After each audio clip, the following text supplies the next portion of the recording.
Ben Ayskon'da ailene 3 yıl sohbet oldum.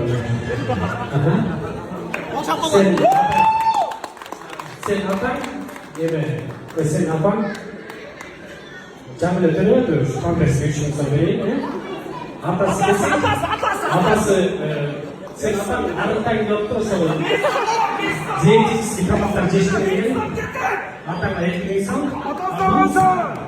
Doğru.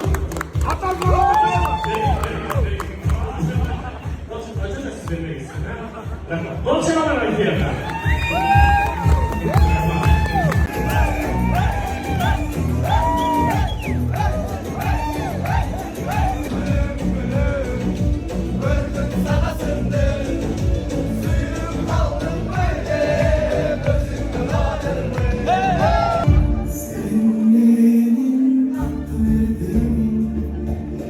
Erteğim sensin erteğim. Sırımdı aytam dep çürüp, joğutup alsam kan